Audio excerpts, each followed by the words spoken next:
أعوذ بالله من الشيطان الرجيم بسم الله الرحمن الرحيم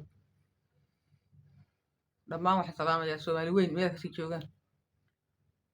soomaali meel kasii joogto waan salaamayaa waxaan ku salaamayaa salaanta islaamka assalaamu calaykum waraxmatullaahi wabarakaatu bacda salaam beryaha kan waxaynu maqlaynay maxay ahayd doorashooyinkii baa soo dhowdhow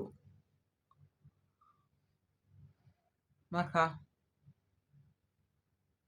waa in ummadda soomaaliyeed loo soo bandhigaa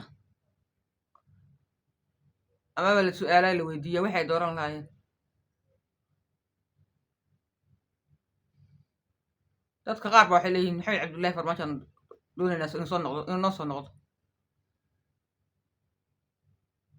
bal soomaaliya maxaa idinku oran lahaydeen farmaajo soo noqdo mise iska jooga oran lahayd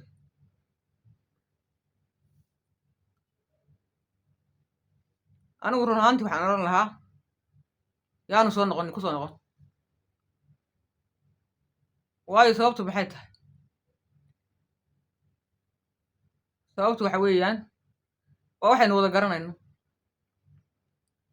meesha markii horeba sidii la yeelay isagoo wanaag ku wada oo horumar wada oo wanaag wada wax kasta dhinac kastaba waddan ku tallaabsanayo horumar oo faragelintii laga difaacay wax kasta laga difaacay oo xaaladdu meel fiican marayso dadkii qoryaha guranayay waa joogaan baan leeyahay anugu oo diiday horumar iyo nabad iyo wanaag xumaanta ku beddelay way joogaan baan leeyahay anigu ummadda soomaaliyeed inteeda badan waa jeclaan lahayd inuu soo noqdo laakiin waxa weeyaan lama baahna meeshii dhaqankii horun baa yaalla marka uu yimaado hawshu dhexda soconayso dhexda haddii qoryihii lasoo gurto sidoo kale maxay ahayd geelii loo keeno xaaladdu khatar gasho khatar maxay ahayd lama baahna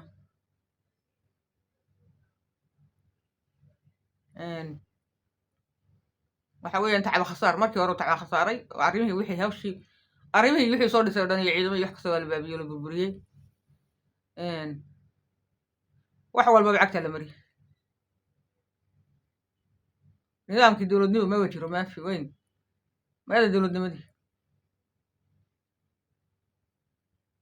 wax horumara ma aragno wasaarad shaqaynaysa balad arag oo kaas wax wasaaradoo shaqaynaya iyo wax soo soconaya iyo wax dowlad ka digaya iyo wax soconaya midna ma aragnayo balse waxaynu aragnaa waddanka inuu khatar ku jiro oo etoobiya soo faragelisay oo dhinaca waqooyiga ay ka soo gashay xagga kanna awal ba iyadoo dowlado badan joogeen iminkana masar oo col yihiin etoobiya la keenay masar markii la keenay etoobiyana ay keentay china iyo dowlado kale oo iyaduna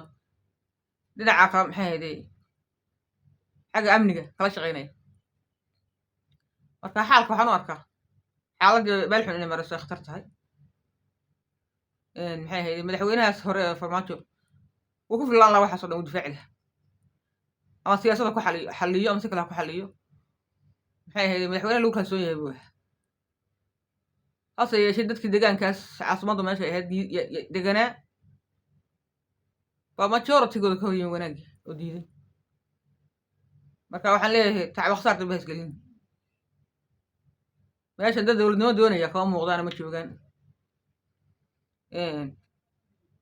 ilaahay waddanka iyo ummadda soomaaliyed ha badbaadiyaan leenahay waxba garan mayne bal soomaalida idinku maxaa oran lahaydeen bal waxaa oran lahaydeen idinkuu soo codeeya madaxweynaha rabtaan oo doonaysaan ma farmaajo rabtaan mise kuwayaal kala dooran lahaydeen anigu kolleyba aragtiyda waxaan oran lahaa dib ha ugu soo laaban halkaan ogaa maxay ahayde etoobiyana waa ogtiin inay dowlado kale maxay ahayde garabsanayso iminka china ka mid yihiin marka xaalku waa low sahal ilaahay xaaladda ha sahlo assalaamu calaykum waraxmatullaahi wabarakaatu